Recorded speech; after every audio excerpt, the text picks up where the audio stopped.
King Arthur, childhood. It was said in the legends of the king that he was created of powers of magic. His creator was said to be the famous wizard known as Merlin. Merlin used the magical powers and created the king directly off the wizard person's bay known as, quote, Merlin's Bay. King Arthur was said to have rose up from his waves and floated in the hands directly to Merlin. Being this was said to be a magical bay created by the wizard, it was only necessary of the wizard to become Arthur's protector. Known, he felt the presence of, quote, some great future, end quote, and knew Arthur had a purpose. In a way, Merlin would become his own protector and guardian. Merlin would remain in the legends of the Merlin Bay a secret, and Merlin's wise and powerful knew Arthur had a great purpose in the kingdom of Britain. Being during the time of the world to be violent, full of hatred, and men growing of great power, Merlin would set Arthur to live with a knight named Hector, while Merlin would watch the future king hiding in the shadows, waiting to reveal the true king's purpose. Later in his teenage years, Arthur went on a knight quest in search for a sword for his adopted brother to be used in the Knight's Trail. On his quest, he located a sword he was set out to find for his brother. He came across a shiny, glamoring sword stuck in a stone. Arthur, however, did not pull the sword, being he feared his life and his adopted parents' life, and during this time could also bring dishonor to his family and new knight father, Hector. Instead, Arthur came back to tell about the sword that he discovered, only to find Merlin to have appeared. Merlin provided him with the true past history of his early childhood, explained to him he was possibly conceived in the powerful magical bay. Not only that, Merlin had explained the legends of the sword of the sword. Merlin told young Arthur that, quote, the one to pull the sword out of the stone would be the true king. Many knights and warriors have attempted to pull out the sword out, but were unsuccessful. Merlin revealed that he believed young Arthur was created from a powerful bay and was destined to pull the sword out of the stone and would claim his rightful throne, therefore would make him the true king of Britain. After King Arthur's many historic adventures, his sword Excalibur was stolen by his son, Mordred. Mordred was full of hatred in his heart. Mordred's goal was to take control of the empire that his father had built and claim the throne for himself. Arthur was almost gasping for his last breath, but the powers of the true king would guide Arthur to victory, resulting in King Arthur's son's death. After the death of Mordred, King Arthur was too weak due to his wound that he received in battle. He would end up losing a lot of blood from his flesh. As the knight would ride back to Camelot, hoping to aid their king, time would not be on their side. King Arthur would take his last breath and grant one last wish. The last wish being to throw the sword back in the bay that he was conceived from. In this legend, it was a true result of a pure soul of the true king would become one powerful enough to drop the sword in the depths of the magical lake, only to return when the British Empire was on its last hope and darkest hour.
Optimus Prime.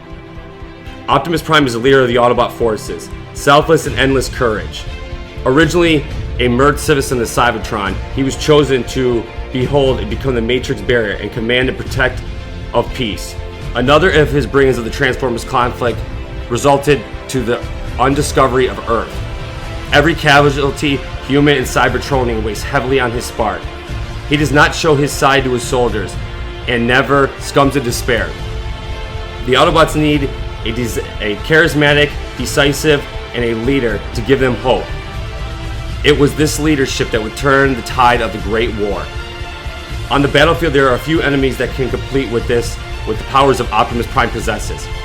He is easily the strongest Transformer of the Autobots, and his size is greater than any other Autobot. Optimus Prime is a warrior and fearless.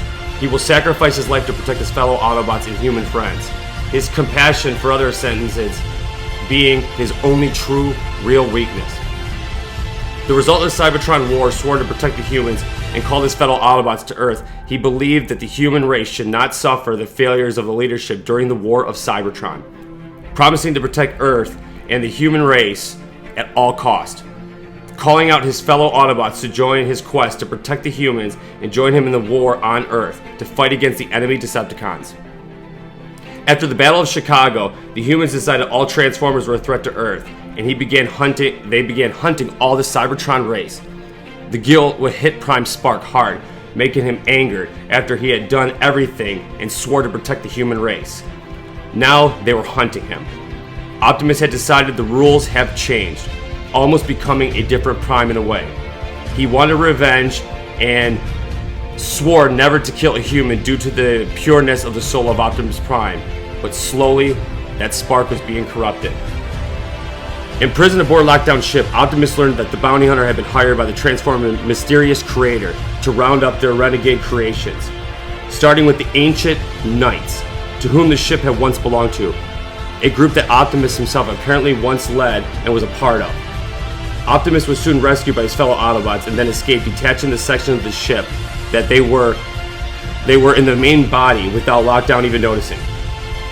After a team regroup, Brains revealed that Galvatron, in fact, rebuilt Megatron and was planning to detonate the Cybertronian seed, giving it to Adager by Lockdown in Hong Kong. Though Prime's lack a strong reason to defend humans, mankind, in recent experiences, Kane revealed his faith in humanity itself. There the potential to be better and to grow. At this point, there was no reason for the humans to remain on Earth, but his loyalty to Cade would change Optimus' mind. At the end of the day, Optimus Prime's soul is the basic connection exactly of a human soul.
Excalibur.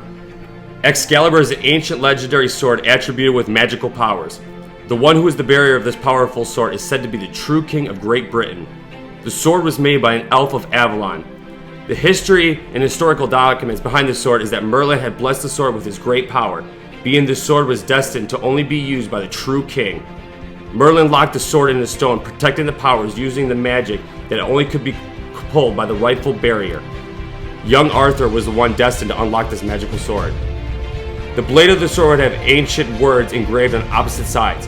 One side, the words would say, "Take me up," and on the other side reads, "Cast me away." Excalibur was said to be an illustration to use the powers of the sun in order to forge fire directly from the tip of the blade. Every story, however, has a hidden secret and a second story. The hidden secret of Excalibur was that Arthur had returned the magical bay where he was said to have been born and was given the sword directly from the Lady of the Lake. The Lady of the Lake would call this sword Excalibur, which would mean cut steel. Arthur would receive his sword from the hand raising directly in the center of the magical lake. Excalibur was said to be created with two mythical swords. Its brother of steel was created directly from the lake, which would be named Claret, the Sword of Peace, and the second would become known as the famous blade Excalibur, the Sword of War. It was said that Excalibur may have forged in the dark pits of pure dragon fire. When Excalibur is first drawn, it's said to have blinded its enemies, with the sword spark becoming as bright as 30 torches. If the sword's barrier was full of hatred, anger, and vengeance, the sword would become possessed with the knight's actual soul. The result of the evil sword would make the knight become corrupt and evil. The sword with the evil power then would attach to this host and become control of the sword's barrier. The only way to break the possession of the sword is to have a pure soul of good. Without good, evil would become the soul of the host and the soul of the blade. The only cure for the sword's evil would be a bond with a fellow knight. This knight must be strong-willed, a fierce warrior, and a beacon of hope. The bond hopefully would bring guidance to the evil sword and draw in the balance to bring the light in the darkness. But it also requires the knight to carry the infected sword to have a strong will, hope, and pure soul. Some legends have said that the knights with the infection would be fight in the war of its fears and demons in battle, and that only the strongest possessor would be able to guide himself through this hatred. If the knight does not possess a pure soul, it will result in possibly its own death. Even the second barrier of the sword of good can also die from this. Only a true hero can survive and defeat this evil hatred.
Dark Excalibur. Arriving in Hong Kong, the Autobots had stolen the Knight ship, but were shot down by Galvatron's forces and crashed in Hong Kong. Optimus heard Hound's cry for help. Knowing Cade and his fellow Autobots were fighting to the last bullet, Optimus decided at this moment the duty of the last Prime. Knowing the enemy's numbers were greater than his fellow Autobots, Optimus would need reinforcements. Took a shield and an ancient knight sword, transforming his arms and chest, taking the knight form, possibly absorbing the great power of the knight's temenos. Once releasing this sword, a giant spark would light down from the bottom of the ship. Optimus Prime would stare at the blade and absorb the truth of the legend of the sword, possibly reclaiming his true past and in a way, remembrance of the last Prime's true dark history. Possibly aware of this, since that one day it would return to haunt him. Prime at this moment realized the secrets he had heard were true and the true purpose of his creators. Knowing the consequences, he freed other captive warriors aboard the ship, the Dinobots, leading them into battle. There, Grimlock was not receptive of this idea and challenged Optimus. remembering Optimus Prime's dark history. Still strong hatred for the last Prime's past, but the Autobot leader would triumph over him and offered Grimlock freedom under his leadership. Quote, "Legendary warriors, the powers that created us now want us all extinguished. We must join forces or for else ever be their slave. So today you stand with us or you stand against me." Grimlock would battle Prime while Optimus screaming, "Only together can we survive. Let me lead you," as in he was remembering his dark past history of the Transformers that he envisioned of the slavery and torture they suffered during the days of the creators. Grimlock would charge only after to lose and submit to the last Prime, realizing that this was not the same enemy of the past, and allowed Optimus to ride at him in battle. Optimus knew at this point he was running short of time due to the fact that the sword he pulled from the ship was slowly infecting his spark, plus the hate he had inherited throughout the Transformers' origins under the leadership of Earth. This would not be the fate of the fallen hero, and possibly at this moment knew he had to sacrifice himself to protect the Autobots and humans, flying into space with the seed and all the treasures of Cybertron. Optimus Prime would use this hope of Dark Sword to meet his creators and destroy him and protect his new home, Earth. Still though, Prime left with rage in his heart. The redemption trials of Optimus Prime had officially begun.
The Round Table. The Round Table was used by King Arthur and his knights. Merlin was said to have the seat at the table. Merlin was seen as a great friend and an advisor to King Arthur. The Round Table was in Camelot. The table was located in Camelot and the home of the great knights lived at. The legends were met at this table to talk about the safety and well-being of the great empire. The shape of the table was very important. Most tables are rectangular and have a piece called the head of the table. The Knights' Round Table, however, was unique to any other table. It was round and circular. The table forged a round shape on purpose. It meant that the people who sat around the table were all seen as equals. Some ancient legends also note of the dark secret about this round table. According to the legends, there was a chair located directly in front of the round table known as the Dangerous Chair. A great knight legend states that the seat could only be used by a knight who had a pure heart. A person with a pure heart was seen as someone who committed no crimes or done anything wrong. In a tale, anyone who had sat in the chair who did not have a pure heart would die instantly.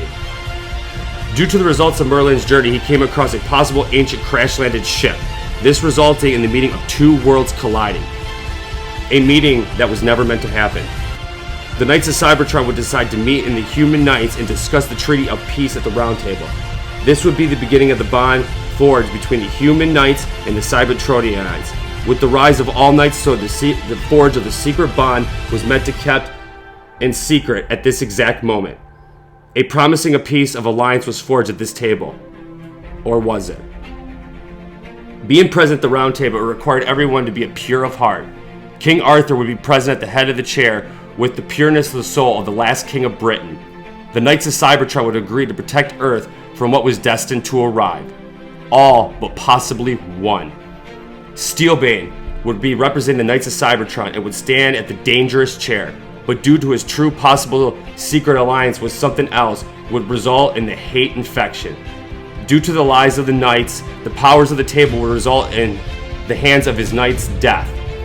Due to the Cybertron being advanced in the human bodies, their death would not result in their very own spark. To make matters worse, their body would remain intact and be forced to be bound to the sinking artifact under the ocean. This infection would resulting in the spark of dead, which would represent the skull directly on the Cybertronian Knight's face. Due to the lies of the leadership under Steelbane, all Knights promising to protect this artifact would be forced and be bound to the artifact and slaves to the actual ship. Their sparks would be ripped and become a dead spark of a rust infection. This infection is shown on the Knight's face. The Knights now manipulated to protect Earth were now slaves of something greater and now would be under the control under something greater directly hidden under the water. The only way for the Knights of Cybertron to break free of this curse is to finish their duties until the day a fellow Knight would rescue them and pass the trials of the original Knights that they could not pass themselves. Unless this new Knight is strong and pure of the affection of the Skull and Rust plague, it would continue to consume the Cybertronians and would continue to do their evil bidding until they completely have finished their bidding.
After a great battle took place, Arthur would agree a peace treaty with King Lot along with the other rebel kings. During this treaty, however, Arthur would meet King Lot's wife, which turned out to be a romance in secret, but would instead result in a birth of a child. Merlin found out King Arthur's secret and provided him with the knowledge of his sins and he just committed. Merlin would explain the future of his son that he created. The wizard would provide the king and the future look of what was destined to arrive for this great king. Explain that his son would attempt to kill his father, would kill and destroy all the knights, anyone loyal to him, and he would torture all the civilians in his kingdom, and would bring the downfall of the kingdom that King Arthur built. King Arthur also had a half-sister, Morgan Le Fay, a sorceress of great evil power. She would use her evil, wicked, ride rage powers to attack his soul many times, torturing King Arthur without his knowledge.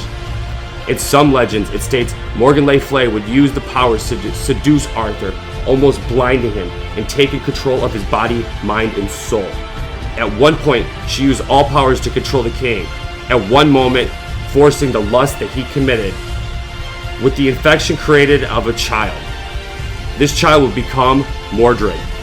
The only way for the sorcerer to have complete the powers of her goal is is of slavery to civilization and become the queen herself. Mordred would become the spawn of the sorcerer, and Mordred would become her living pawn, doing her evil biddings. She would also give the king's son great power in battle. Mordred's goal was to rise into power for himself, with Morgan Le Fay at the goal of bringing the end of the Camelot Empire. She was also said to be the legends to stay the sword of Excalibur, placing the evil powers with it, with the goals to Mordred to rise into power as her new slave and protector. With the powers of the son of the king, the sword Excalibur, the evil forces would become the god of earth.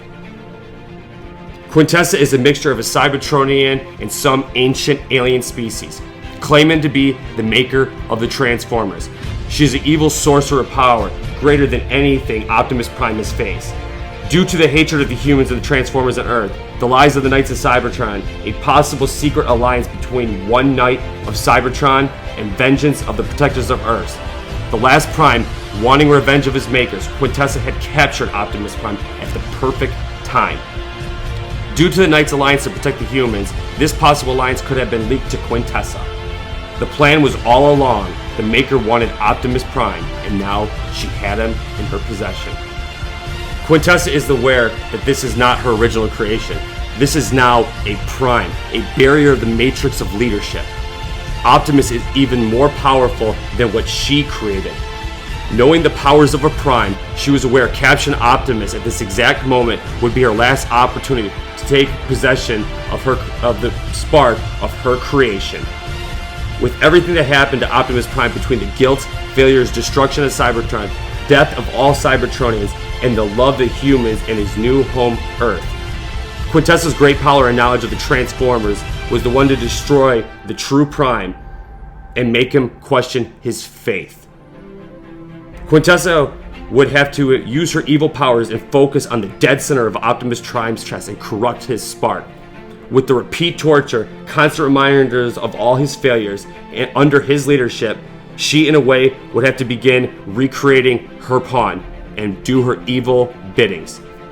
This, however, would be a long evil process now. Optimus Prime, the new creation, would be more powerful than she ever envisioned. Quintessa would make the soul and spark of Optimus Prime attached to her old, ancient weapon, the sword he now carries. The sword would become the absolution and would be located at the tip of the sword, only to locate the second sword of peace to break the curse of hate. Now I want to talk to you guys. Ladies and gentlemen of YouTube, Transformers fans everywhere, welcome back. LPS, Last Prime Speculator. Hope you guys enjoyed that speculation documentary. I tried to get as much in that you guys have been requesting. Skeletron, Excalibur, Optimus Prime, Quintessa Origins. Figured I'd all do it in one documentary. Go hard or go home, right guys? Man, we've had a hell of a journey. Since day one to now, guys. Think about where we started to where we are now. Think about how much the community has grown. Think about how much I've grown. I mean, watching some of my videos prior to where they are now, it's because of you guys, man, my subscribers. I love you guys so much. The Last Night Speculation is now officially in retirement. We got plenty of movies on the way apparently though, but on Tuesday is the prime time Last Night event. I'm not going to be seeing it till Friday, unfortunately. Again, if you're familiar with my channel, basically I requested the original release date off and on Friday, so I got tickets for that. I'm a little disappointed, but at the end of the day, hey, I'm gonna make sure to do a nice deep movie breakdown. I might even be having my fiance do a breakdown with me from a non-Transformers diehard fan, kind of get both things, but still working on that, guys. But if you're not familiar with this channel, we dig deep in the lore of Transformers. To my subscribers, I love you guys so much. Make sure to follow me on Twitter. Join the new Facebook page that I have, the Prime Speculator Facebook page. And of course, follow me on Instagram now. I got all three of them. So we got the Twitter account for Prime Speculator, @PrimeSpeculator, my Facebook fan page on Facebook, and my Instagram account, Prime Speculator, guys. Like I said, Friday I'll be watching the movie, guys. Again, if you're not familiar with the channel, we dig deep in the lore of Transformers. Make sure to hit that like button, subscribe to this channel. To my subscribers, I love you so much. Guys, Last Night Speculation's officially in retirement. Love you guys so much. Peace.